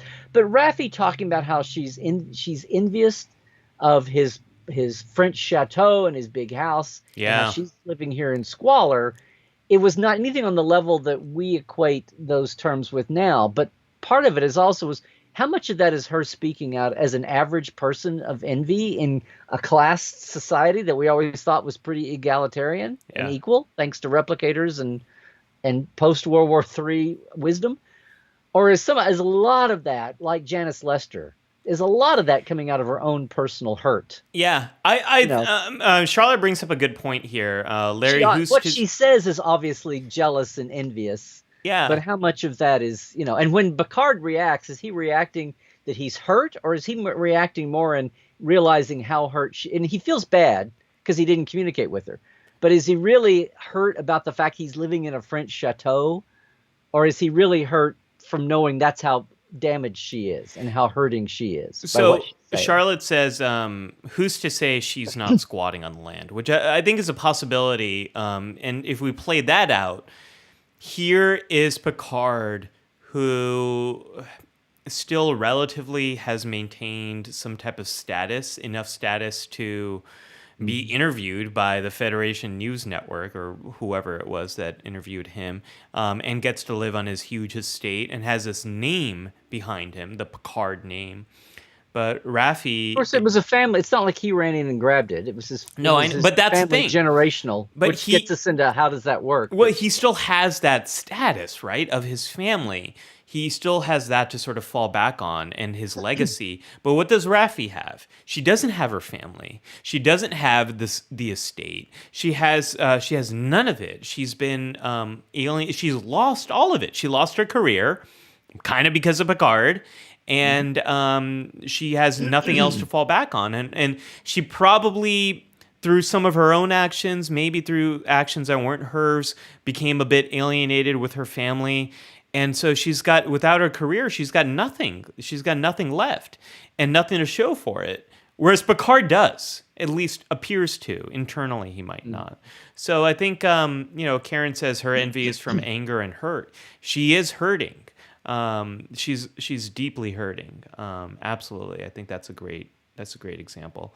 Well, So you said, and Charlotte says here, Larry, who's to say she's not squatting on? Who say she's not squatting on the land? Well, I'm just thinking it's 24th century, like it's people. If she's there, like Picard found her, right? So it's like if the government, if the Federation, if the Earth government didn't want her there, they wouldn't have her. I mean, it's not like that's not out in the middle of anywhere now, much less 300 years from now. yeah, I mean, this is Charlotte's a got. planetary weather modification net. I mean, This is why I like Raffi so much, because she so represents so many different things. And Charlotte says, and of course we can't ignore certain disparities here. The well-off old white man lives in luxury, while the black woman pays more dire consequences for backing him during those same actions.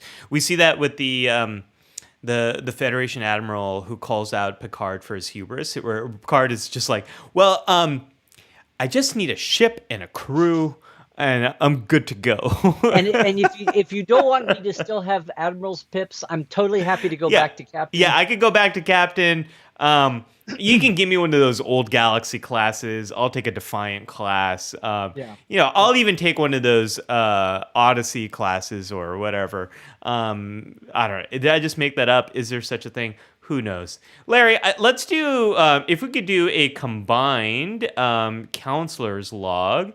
And we'll combine that with a away mission. Because we haven't done K3 either. Yes, no, yes. We're going to combine these Give us two. our marching orders, Dr. Ollie. Yeah, I'm going to. And so what I wanted to do a little bit here is just kind of talk about these emotions.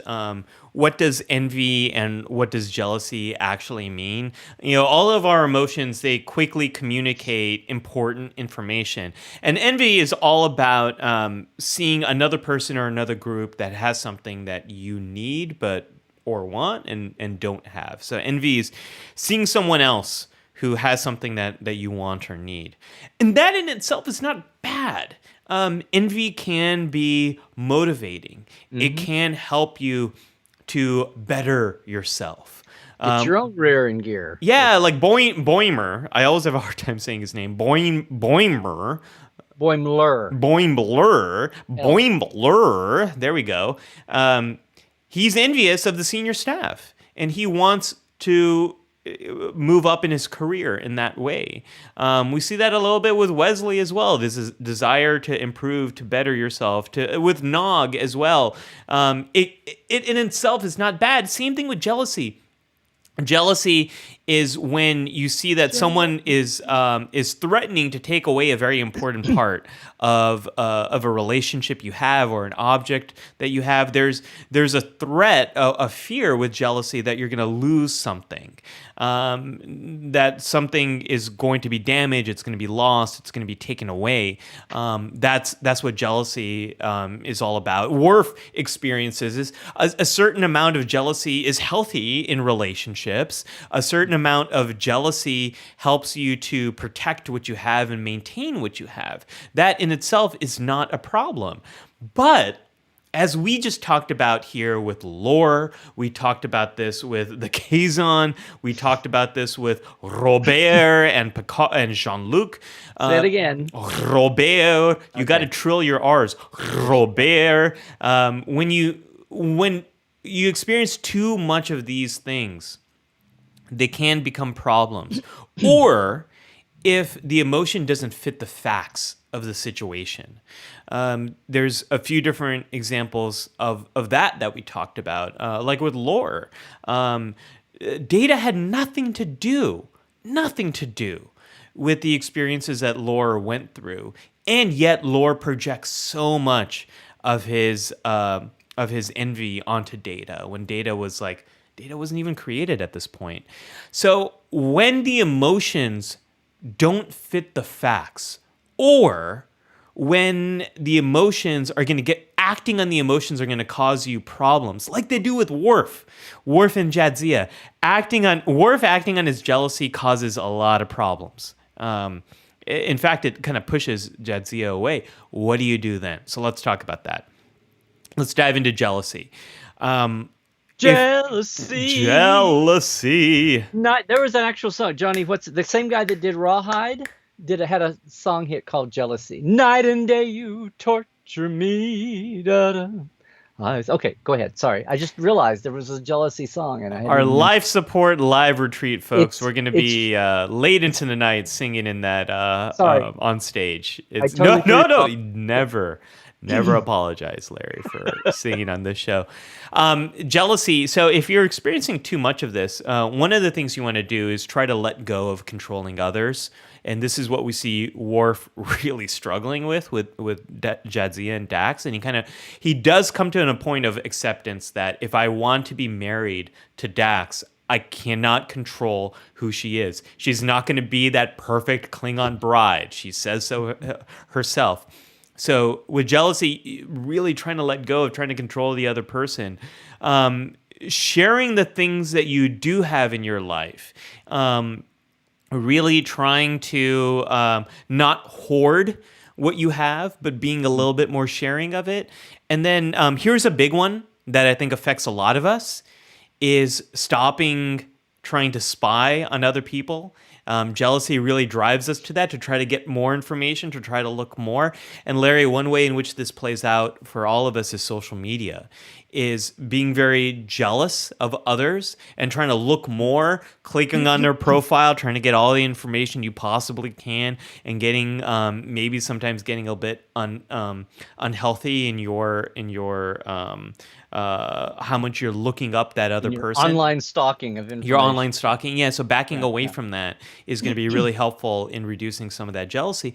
And envy, speaking of social media, there's this term called envy-inducing incidents, where you're looking at someone else on social media, they have something you want, you really get stuck in that, and it tends to lead you to sort of upregulate how much you're presenting about yourself. So you see someone else who has a seemingly perfect life, you try to present more of your own perfect life, but it's not, and you feel worse as a result of it.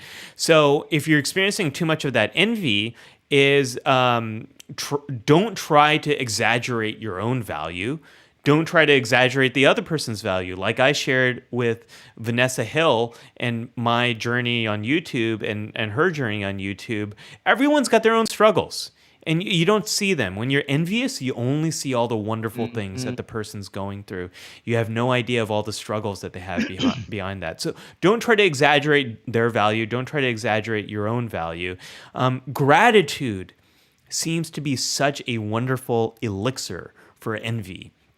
Really being grateful for you have. Every time I was comparing myself to people who had larger audiences on YouTube. Well, I was going to say your story about your right. I was being ungrateful for the 1,000 people who said, I want to watch every video this guy puts out, and were subscribing to me.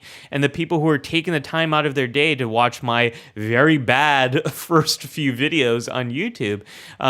Gratitude seems to be such a wonderful elixir to all of this. And the last thing I would say is sometimes envy can drive you to want to destroy what the other person has. So sort of backing up from that, being very grateful for what you have. These are wonderful elixirs here. Larry, you know what I'm in the mood for? I feel the need, not for speed, but for K3. I A would K3'd. love a K3 factor. K3'd. Well, A so K3. I feel the need for K3. Oh, that was so good. I should have said that. I know. Well, I'm here to pick you up every week and Thank you. dust you off and shine you up a little. No, so K3 this week, guys. And if you're new to the show and you're still with us for some reason, and by the way, I think I saw a new name. Shout out to Louise A on YouTube. So I'm glad you found us. One new name I saw this week. K3 is the chance for I get to do what he's been doing only on the Deep Dive Star Trek side. I'll take this theme today, envy and jealousy, and apply it to the real world of Star Trek behind the scenes like we do in Trekland and all things there. And it occurred to me the easy way out. And I keep thinking we've had a platform, a theme where I did this already. But envy, jealousy, where does that go in TV production? Well, you think of actors and egos, and I know I've talked about this before. Where you go back to Shatner and Nimoy at the very beginning. Oh yeah, when Spock blew up and became more than the second banana, and they had to rejigger their relationship, which they mostly did, and then it had its ups and downs, and apparently at the end was on the down again. But there's that, famously. And then there's equally, now if it wasn't at the time, but now it is. I mean, we knew it, but the whole thing between Kate and Jerry on Voyager. Yeah. Where Kate was very jealous she was the woman head of the show, and she's the first woman lead, and she felt down that they had to bring in, very jealous. They had to bring in a babe to pick up their ratings for some reason. And all of this, Larry, was a prelude to the great jealousy and envy between Dr. Trek and Dr. Ali, which really... Yes. So I like to think we're just carrying on that tradition. Yeah, it really became the fascination of Star Trek fandom in 2020. Yes, and because look how well Voyager did. Yes. I mean, yes, they kept a whole network from collapsing. Oh wait, no, that was Enterprise that did that. That's right. Well, they were put it on the path. Yes, so the total fascination with us. No, but my point here was those were easy to glob onto, and we kind of know those. And yes, and Kate and Jerry have made peace in the last year. It was really, to be honest, it was really Kate driven. Jerry was like, I'm just trying to do my job and have fun. So it was all a good thing. And they did it very publicly. Well, you know what they say about all good things, Larry. One thing Garrett did with his life was get Kate and Jerry kind of back together. But oops, did I say that? No, I'm kidding. But I wanted to say the for reals K3 I wanted to talk about was something, and somebody said this in the chat. I lost it. So I'm going to shout out to whoever it was. But the first time there were multiple series going on, when it's amazing to think of this now because we think of TNG being the big brother of the modern series and everybody else envious. In fact, they've said it out loud. And it was somebody mentioned the doc in What We Left Behind, the DS9 doc, of the DS9 cast being envious of TNG's success being ahead of them. I mean, they got it. They were the middle, and Ira talks about being the middle child, even to Voyager, because Voyager was a network show. Yeah. And TNG was the comeback pioneer show, and they were stuck in the middle. Yeah. But what's amazing is, and that first, I have a shot there from Starship Mine. Yeah. Putting it up now.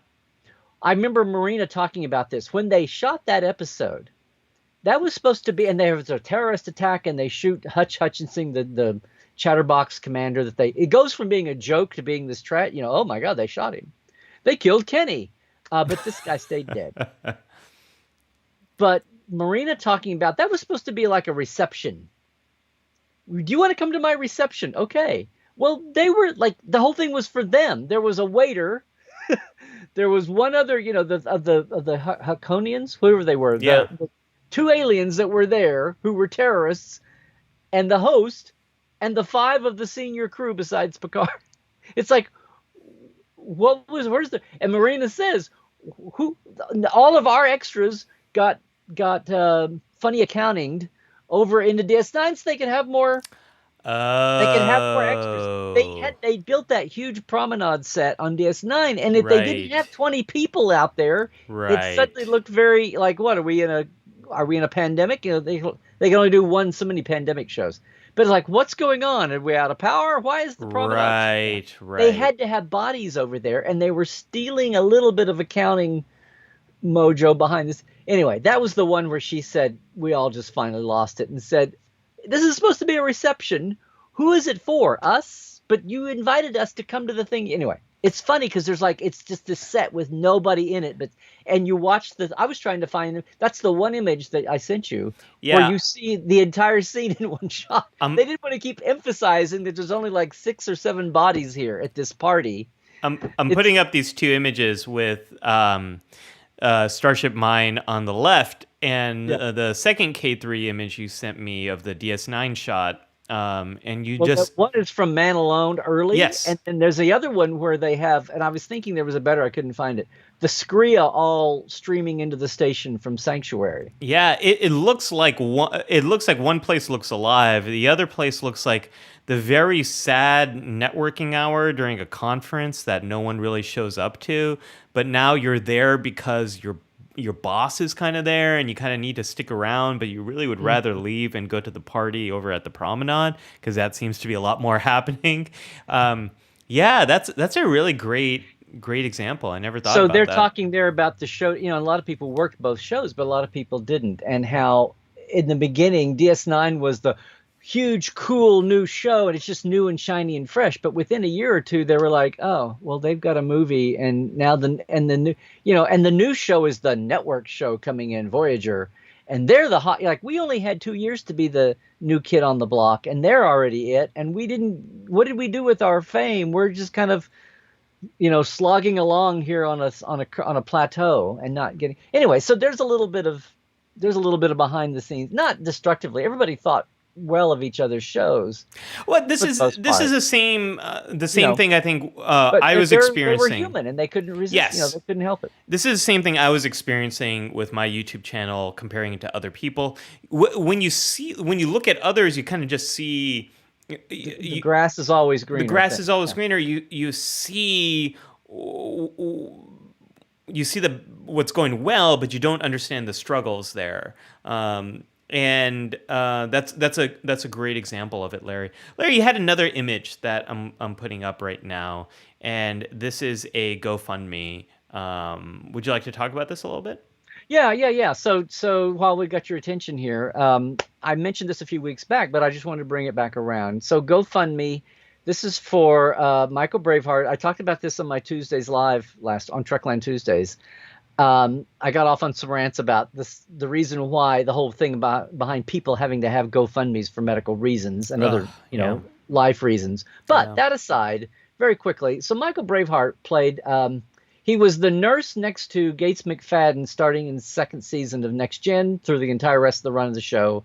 The guy that was always there, you never knew who he was. And eventually he actually got a name. He was Ensign Martinez. He was her male nurse that didn't talk. When she needed a talking nurse, that's when they brought in Ogawa, Patty Yazataki. But for all the times when he just stood there and he was the nurse aside, I finally found out his name was Michael Braveheart, which was cool when I got call sheets when we were working on the book. And anyway, I was talking to him about being a guest on Portal 47, and he had just talked to me about how he had been getting by in the pandemic, but he couldn't do acting lessons, and he'd had some heart issues and needed a couple of surgeries, and had put up a GoFundMe, not for a ton of money, not for like he had a $3,000 GoFundMe up there, and I told him the Trek community would try to help him out, I would think, and so there's millions of us, $5 a piece or something maybe would help him out. So anyway, I just wanted to remind people about that, and He had another minor heart attack a couple of weeks ago, but he's getting over it, and they've got him on a regimen and all of that. He's more stressed about paying his apartment in New York and all that than he is, I think, about his own health. But anyway, I just wanted to shine a little light on that. Yeah. Thank you. Thank you for that. I mean, this is one of the things that the Trek community is always... Not that there aren't plenty of other good causes out there that people are hurting, but that was one from the Trek community, and sharing a little bit of info too. So if there's so many people that need help right now, and if there's anything our community can do to help another person who brought so much joy to our lives, I think that would be a wonderful thing. Stability for us to do. there, yeah. And then, of course, the last one I sent us was our next big event. Let's actually talk about this, folks. Thank you, Scott, for putting this image together. We've got a really fun episode planned for next week. This is going to be an episode that is celebrating Star Trek Voyager. It's a watch along and a guest day. Both. It's a bonus. Hopefully, Two hopefully we'll be specials able in to tech the tech. We're going to be watching Living Witness, a wonderful Star Trek Voyager episode that's really about history. And then we're welcoming two folks who are creating the Voyager documentary, which is going to be documenting the history of Voyager. Larry, can you tell us a little bit about our guests? No. Okay, well, neither can I. So there you go, folks. Good thing we're going to have them on next week. They'll be able to Find out all about it. Yeah. No, so Dave Zappone is not a well-known face, although after What We Left Behind, he is more a fandom. He has a small, but he is a documentary producer who worked with Shatner through all of his documentaries later on, and then the Shatner ones, The Captains, and then did Chaos on the Bridge for Shatner, but then also worked with Adam Nimoy for the Spock doc, and then with Ira for What We Left Behind, and his profile's rising. And then Lolita, a lot of you know Lolita, she was script coordinator, a good friend of mine for years, and then worked with the writers. And then when the shows went down, she got out, and actors had been she'd worked with the convention circuit a lot and talked and spoke, and she just kind of bridged over to that because so many actors were asking her for advice about where to go for conventions. So she's been a convention agent rep, and she's helping get the talent lined up and wrangle actors and guests for the documentary. And then there's a whole team behind Dave. But anyway, we can have two guests on the show. And I thought Living Witness was a perfect show about documenting and what happens when you don't do a good job of documenting, or what happens when you get the history wrong. It's kind of the perfect Larry Ollie episode because it's about history and about memory. So it kind of bridges everything that we have such a passion for. It bridges history and psychology and Star Trek and this Voyager documentary. I am so excited, Larry, there's so much for us to talk about here. Yep. It's going to be such a fun time. So next week, folks, bring your media, which you probably won't have anything to bring. It's more like open up the URL. Have Living Witness ready. We're going to watch it together. We're going to talk about it. And then we're bringing in the folks who are living witness to Voyager's history here and are bringing that. Right. Which is fun because I said, here's our show format. Here's our, the conceit. And they were like, oh, good. We're trying to rewatch every Voyager anyway. So that's on our list. And it's a good Doctor episode. It's a good Picardo show. Yeah. They all, and it's an alter. It's like how Voyager never went to the mirror universe, but they kept doing mirror universe-y shows, like where everybody was here. In this case, the excuse is the natives get their history wrong because they're pulling it from clues and fossils. So anyway, that'll be a really fun show and a big show for a first of its kind for us to pull off. It's going to be a lot of fun. We've never had we never had four people on the show at the same time, so this is going to be a lot of fun, and hopefully it'll work. Folks, we've had a lot of fun today. Thank you for everyone in the comments section. There was a request from Jesse. Can we get the link to the GoFundMe in the description? And I think Jared said he's going to put the link out into the group. Larry will make sure that link to the GoFundMe is up and running, so folks can definitely get access to it. Larry, what is going on over at... I'm going to have to do it, Larry. It's that time of the show where I got to put on the sad music. Yeah, you're just having to cue me, remember? Yeah. Thank you, Skype. I know. Larry, as I put on the sad music, what's going on in Trekland this week? Well, I've got this crazy special to get ready for next week. It's on license. Oh, wait, that's where we are. I've heard about this show. Yeah, we're just getting a lot of work done. It's kind of a quiet time, and everybody's doing that. So, yeah, I'm looking forward to next week being the most special thing that's happened the last few weeks in Trekland. But Jared's been posting it there, guys. So look for me wherever you're watching me now. That's my YouTube and my Facebook, and at Larry Nemecek on Twitter, guys. Yeah, and for me, I finally got that new video up on YouTube. So if you go to thepsychshow.com or you go to youtube.com/thepsychshow, you'll see my newest video, which is about my biggest epic fails as a psychologist. Check it out. It's kind of how I was celebrating the big milestone of reaching 100,000 subscribers. So check out that video. Larry, beyond that, I got... You've got 100,000 subscribers. I am so jealous. Everybody, get 100 people to go like and subscribe my YouTube channel. I only started pushing it last year, so I'm way behind. So. And you crossed over the 1,000. You crossed over 1,000 subscribers a few weeks ago, Larry. Yeah, It's great to see. Great to see. And the we channel crossed 50 yesterday, the day before. We on got Twitch. Twitchers, yes. Yeah. Which is begging awesome. On Twitter for Twitch people, so it's happening.